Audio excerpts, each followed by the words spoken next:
Amalunga omphakathi abeka silingeke aqeda itjhukela. Aqabe indlela ngamatshe namatayere avuthako. Asola umasipalada ngokuphula amalungelo wabo. Ngiqala ukubhadala irent £2.10 but namanje le rent ayipheli. And ngishela igezi right through. Kunini ngilungisa i-detergent. Ngibuya eJoburg. Robonion office high court. Ngilungisa indaba ukuthi ngibe ku-detergent.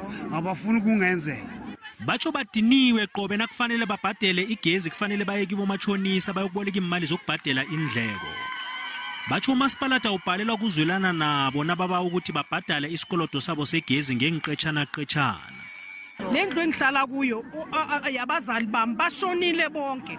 Ngathi mangiza la ngibuza about this VIP alone ukuthi I don't want iliphu zabo mama ami lapha yana because sekhona mina ngitshintshele le VIP bathi khohlwa mama uzasoloko zingena marunga but mama blocka igezi bayiblocka ngalabantu abanga exist lapha. Kunjalo nje badiniwe kuhagalelwa sitshijilo sokunande baqindeliselwa igezi.